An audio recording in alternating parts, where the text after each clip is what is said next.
Welcome to প্রেত জনির একদম নতুন এবং ভয়ের একটি এপিসোডে।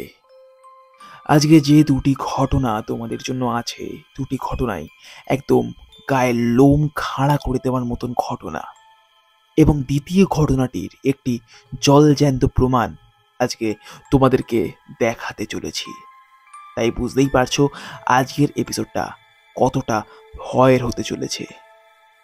তাই আর সময় নষ্ট করছি না, ঘটনা পাঠে আমি রাজ শুরু করছি 132 নম্বর এপিসোড।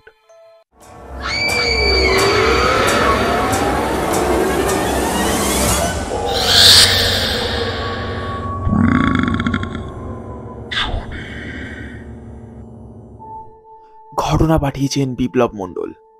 হেই রাজ, আমি বিপ্লব, হাবড়া থেকে ঘটনাটি লিখছি।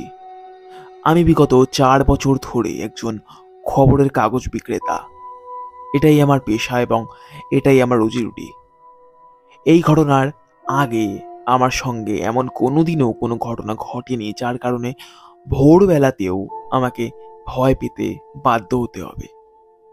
তবে সেই দিন ওই ঘটনার পর বর্তমান জীবনে ভোরবেলাতেও কোনো গলিতে ঢুকলেও কেমন যেন গা ছমছম করে ওঠে আমার। তবে ঘটনাটা তোমাদেরকে বলা যাক। ঘটনাটা এই 2-3 সপ্তাহ আগের একটি ঘটনা।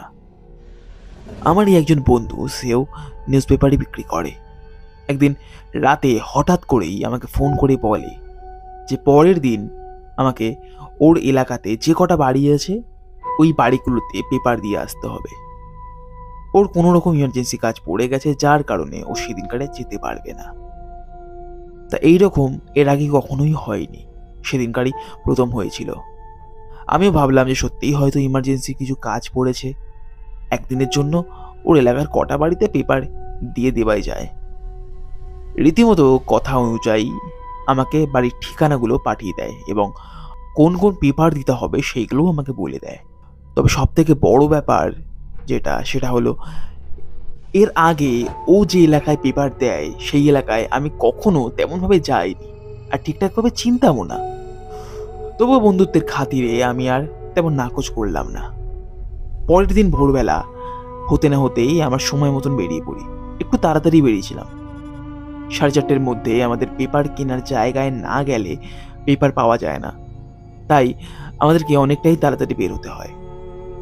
পেপার নিয়ে যথারীতি সাইকেলের ব্যাগে গুছিয়ে বের হয়ে যাই পেপারগুলি দিতে। প্রথমে প্রায় 2 ঘন্টার মধ্যে আমার এলাকাতে সম্পূর্ণ পেপার দেওয়া আমার শেষ হয়ে যায়। ভোরের আলো পড়া সবে শুরু করেছে। আমার ওই বন্ধুটার এলাকায় গিয়ে 3-4টে বাড়িতে পেপার দেওয়ার পর একটা বাড়ির ঠিকানা দেখলাম, যেদিকে কাস্টমারটার বাড়ি ঠিক অন্য দিক দিয়ে গেলে প্রচণ্ড ঘুরে ঘুরে যেতে হবে। তবে আমার সামনে একটি রাস্তা আছে, ওই রাস্তার ব্যাপারে একটু বলতে হবে। একদিকে প্রচণ্ড বড় বড় ফ্ল্যাট এবং অন্যদিকে গ্যাস কোম্পানি, আর দুয়ের মাঝখানে একটা সরু পিচের রাস্তা। রাস্তায় আমি আগে কখনো যাতায়াত করিনি, তবুও নেহাতি তাড়াহুড়োর খাতিরেই ওখানকারই একজন দোকানদারকে জিজ্ঞাসা করলাম যে এই রাস্তাটা কোথায় ওঠে। উনি যে ঠিকানা বললো আমিও সেই ঠিকানাতেই যাব। কেমন জানি না, রাস্তাটা দেখে আমার ঠিক কেমন যেন মনে হচ্ছিল। এটা ঠিক যে ভোরবেলা, তবুও রাস্তাটা কেমন যেন তখনও নির্জুম হয়েছিল। শীতকালের কুয়াশায় আর ভোরের হালকা আলোয় কেমন যেন রাস্তাটাকে আরো রহস্যময় মনে হচ্ছিল। আর এদিক ওদিক না ভেবে ঢুকে পড়লাম ওই গলির ভেতরে। গলির ভেতরে কিছুটা ঢুকতে বুঝলাম এই গলিতে একমাত্র আমি ছাড়া আর কেউ নেই। গলিটা প্রায় ছিল 500 মিটারের মতন। আর গলিটা এমন একটি জায়গায় না, রোদ্দুর উঠলেও মনে হচ্ছিল এই ধারটায় ঘন গাছপালা হওয়ার কারণে খুব একটা আলো সে পৌঁছয় না। বিশেষত ঠান্ডার কারণেই হয়তো এই সময় ঘন ঘন আমার গায়ে কাঁটা দিয়ে উঠছিল। ওই রাস্তা দিয়ে যত তাড়াতাড়ি সম্ভব বেরোনোর চেষ্টা করলাম। অনেকটা এগিয়ে হঠাৎই কেমন যেন থমকে দাঁড়াই আমি দেখলাম রাস্তার বাঁ দিকে একটা ছোট্ট মতো মুসলমানদের গোরস্থান। তবে আমি থমকে দাঁড়ালাম অন্য কারণে।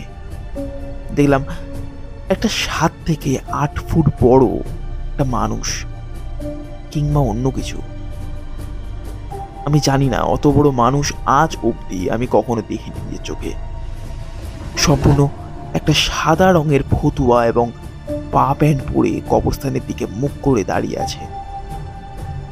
প্রথমে থমকে দাঁড়ানোর পর ভেবেছিলাম হয়তো কোনো সাধারণ মানুষই হবে, তবুও না জানি কেন বুকটা কেমন যেন ধড়াস করে উঠছিল আমার। ধীরে ধীরে এগোতে থাকি আমি সেই লোকটার দিকে, সেই কবরস্থানটার দিকে। আমি এগোতে এগোতে ঠিক যখন ওই লোকটাকে পার করে একটুখানি এগিয়েছি, ঠিক তখনই আর চোখে লোকটার দিকে দেখলাম। লোকটা ঘাড় বেঁকিয়ে আমার দিকে তাকিয়ে আছে, তবে তার চোখ কোথায়? চোখের জায়গায় তৈরি হয়েছে একটা গভীর অন্ধকার কালো কুচকুচে গহ্বর। ভয় তাড়াহুড়ো করে প্রাণপণে ওই গলি দিয়ে বের হই আমি। প্রায় হাঁপাতে হাঁপাতে সামনের একটা সদ্য খুলে থাকা চায়ের দোকানে গিয়ে দাঁড়াই আমি, এবং ওখানকারই একটা টেবিলে গিয়ে ধপ করে বসে পড়ি। আমার ওই অবস্থা দেখে ওই গলি থেকে বেরোতে দেখে লোকটা কি হয়েছে আমায় জিজ্ঞাসা করতে থাকে। লোকটার কাছে এক গ্লাস জল চাইলাম। জলটা ঘট ঘট করে খেয়ে প্রচণ্ড হাঁপাতে থাকি আমি। তারপর ধীরে ধীরে লোকটাকে আমার সঙ্গে ঘটা সমস্ত ঘটনা বলতে থাকি। এই শুনে লোকটা বলে, তুমি কি পাগল হয়েছ নাকি? ওটা চাঁদ মানিকের গোরস্থান। ওখানে একটা 6 বছরের বাচ্চাকে কবর দেওয়া হয়েছিল। সে হয়ে গেছে অনেক বছর। তবে আসল ঘটনা হলো ওই বাচ্চা মারা যাবার পর প্রায় 1 মাস পর বাচ্চার বাবা মা দুজনেই মারা যায়। তাই ওদের পরিবারের লোক ওই বাচ্চার কাছেই ওর বাপ মাকে কবর দিয়েছিল।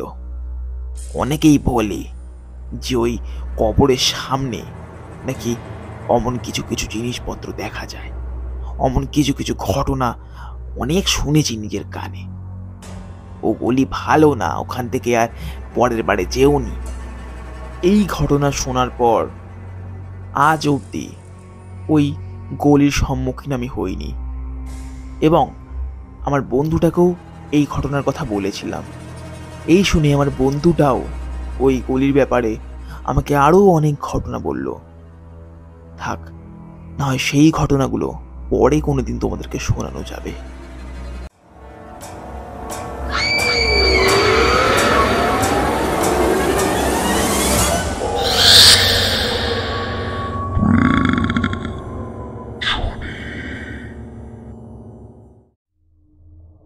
দ্বিতীয় ঘটনাটি পাঠিয়েছে মাধুরী শিকদার। নমস্কার রাজ, আমি মাধুরী শিকদার। বর্তমান জীবনে আমি একজন প্লাস্টিক কোম্পানিতে কাজ করি। তবে আমি যে কোম্পানিতে কাজ করি কোম্পানিটা মোটেও স্বাভাবিক নয়। আর আমার সঙ্গে এই ঘটনাটা ঘটে বিশ্বকর্মা পুজোর ঠিক 3 দিন আগে।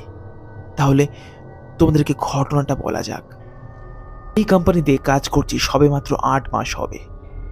এই বছরের বিশ্বকর্মা পুজোর ঠিক 3 দিন আগে আমাদের ম্যানেজার আমাদেরকে দায়িত্ব দেন যে 3 দিনের মধ্যে আমাদের সম্পূর্ণ কোম্পানিটাকে ধোয়া মোছা করে পুরো চকচকে করে তুলতে হবে। এক একজনকে এক একটা দায়িত্ব দিয়ে ম্যানেজার চলে যান অন্যান্য কাজে। আমরা সবাই মিলে ঝুলে কাজ করছিলাম। এরই মধ্যে আমাদের কোম্পানির পুরনো একজন দিদি আমাকে বলে যে ছাদের চিলেকোঠার ঘরটা পরিষ্কার করতে হবে, যার কারণে আমাকে তার সঙ্গে যেতে হবে। আগে বলে রাখি, এই দিদি অনেকদিন ধরেই কোম্পানিতে কাজ করেছে, যার কারণে সম্পূর্ণ কোম্পানির সমস্ত রকম ঘটনাই ওই দিদি জানতো। তবে আমি শুনে যদি ভয় পাই, তাই ওই দিদি আমাকে কোনো কিছুই জানাতে চাননি। দুজন মিলে ছাদে গিয়ে চিলেকোঠার ঘরের সামনে দাঁড়ালাম। দিদির চিলেকোঠার ঘরটা খুলতে হঠাৎ করেই দিদি প্রচণ্ড পরিমাণে থমকে দাঁড়ান এবং বলেন, মাধুরী, তুই নিচে যা, আরও একজনকে ডেকে নিয়ে আয়। আমি সত্যি বলছি, আমি কিছুই না বুঝে দিদিকে বলতে থাকি, আরে তুমি চিন্তা করছো কেন? তুমি দরজা খুলতে পারছো না? দাঁড়াও, আমি খুলে দিচ্ছি। এই বলে দিদির হাত থেকে দরজার ছিটকিনিটা প্রায় সরিয়ে দিয়ে এক ধাক্কায় দরজাটা খুলে ফেলি। দরজাটা খুলতেই কেমন যেন একটা ভ্যাপসা গন্ধ প্রথমে আমার নাকে আসে। দরজাটা খুলে দিদির মুখের দিকে তাকালাম। কেন জানি না মনে হচ্ছিল দিদি প্রচণ্ড ভয় পেয়েছিল। তবুও আমি অমন বকবক করতে করতে ঘরটার ভেতরে ঢুকলাম। ঘরের ভেতরে ঢুকে প্রথমেই আমার একটা দারুণ জিনিস চোখে পড়ে। দুটি ভীষণ সুন্দর কাগজের প্রজাপতি দেওয়ালে লাগানো ছিল। প্রথমে ওটার দিকে নজর যেতেই আমার মনের ভেতরটা কেউ যেন বলে ওঠে যে আমাকে ওটা বাড়িতে নিয়ে যেতেই হবে। তকে তকে থাকলাম, ভাবলাম যে দিদি একটু অন্যমনস্ক হলেই খুলে আঁচলে বেঁধে নেব। আর তাই করলাম। দিদি আমার পেছন দিক ঘুরে যখন অন্য দিকটা পরিষ্কার করছিল, তখন আমি সুযোগ বুঝে দুখানা প্রজাপতি নিয়ে আমার আঁচলে বেঁধে নিলাম। আর ঠিক তখনই দিদি বলে ওঠে, এই ঘর থেকে যখন বেরোবি তখন নিচে গিয়ে ভালোভাবে হাত পা ধুয়ে তারপর কিন্তু অন্য কিছুতে হাত দিবি, তার আগে কিন্তু অন্য কিছুতে হাত দিবি না। আমি ভেবেছিলাম যে হয়তো ওই ঘরের ধুলো ময়লার কারণেই কথা দিদি বলছে। আদৌ বুঝতে পারিনি যে এর মানে অন্য কিছু। ঘটনার সূত্রপাত হয় ওই দিন রাত থেকে। তেমন কিছু না হলেও ওই দিন রাত থেকে আমার দুম জ্বর, সমস্ত গা হাত পা ভারী লাগছে, ও কেমন যেন চারিদিক থেকে একটা আষ্টে গন্ধ আমার নাকে আসছিল। 4 দিনের পরও যখন আমার জ্বর কমলো না, ঠিক তখন যা হোক করে ওষুধ খেয়ে আমি কাজে বেরোলাম। কাজে গিয়েই হলো আসল বিপদ। কাজে গিয়ে দুপুরে খাওয়া দাওয়ার পর কাজে বসেছি এবং বাথরুমে যাব বলে উঠেছি। বাথরুমের দিকে হাঁটছি, ঠিক সেই সময় কেন জানি না মনে হলো বাথরুমের পাশে থেকে, পাশের ঘরটা থেকে কেউ যেন আমাকে ডাকছে। অথচ বাথরুমের পাশের ঘরটায় শুধুমাত্র বড় বড় পিচবোর্ডের বাক্স ছাড়া আর কিছুই নেই, কিছু থাকতো না। আর ওই ঘরটা থেকেই আমাকে কেউ যেন ডাকছিল। আর ডাকটা কেমন যেন প্রচণ্ড চুপি চুপি, প্রচণ্ড চাপা ছিল।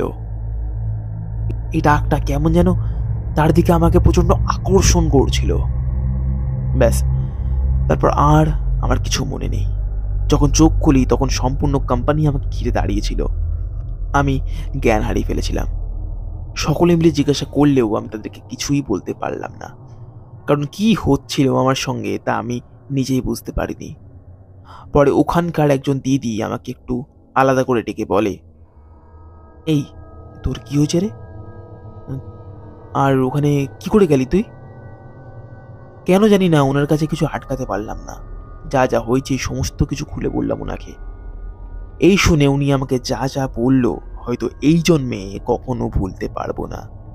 উনি বললেন, এই কোম্পানিতে নাকি অনেক বছর ধরে এরকম অদ্ভুত ঘটনা উনি দেখে আসছেন, এবং সব থেকে ভয়ঙ্করতম ঘটনা হলো আমরা যে চিলেকোঠার ঘরে পরিষ্কার করতে গিয়েছিলাম, ওই চিলেকোঠার ঘরে নাকি 2 জন প্রেতকে বন্দি করে রাখা হয়েছে। তবুও ওই ঘরে অনায়াসে যে কেউ যেতে আসতে পারবে, তবে কিছু নিয়ম আছে যে ওই ঘর থেকে কোনো কিছু বাইরে আনা যাবে না, দুপুর 3টের পর ওই ঘরে ঢোকা যাবে না, এবং অমাবস্যা ও পূর্ণিমা এই 2টো দিনে ওই ঘরে কেউই ঢুকতে পারবে না। কথাটা শুনে কেমন যেন আমার সারা শরীরে কাঁটা দিয়ে দেয়। ওনাকে সমস্ত ঘটনা খুলে বলতে উনি জিজ্ঞাসা করেন যে প্রজাপতিগুলো আমি কোথায় রেখেছি।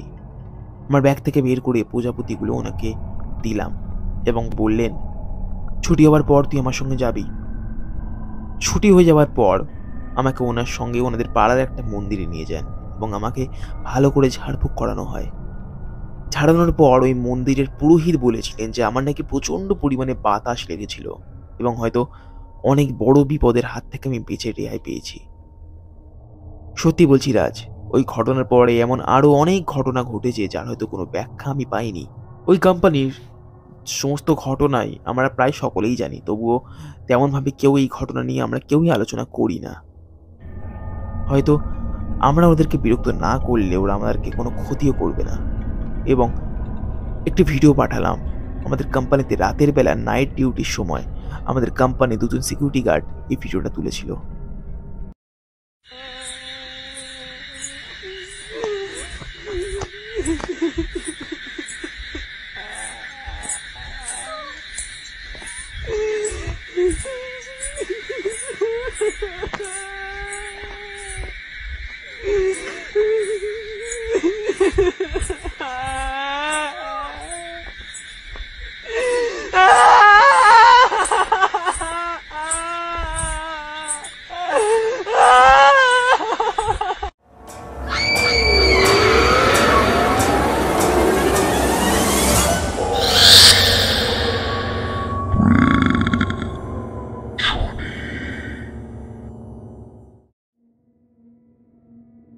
কেমন লাগলো আজকে দুটি ঘটনা?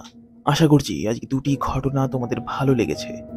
ভালো লাগলে কিন্তু অবশ্যই একটি লাইক এবং একটি সাবস্ক্রাইব করতে ভুলো না, আর অবশ্যই জানাতে ভুলো না আজকের কোন ঘটনাটা তোমাদের ভালো লেগেছে।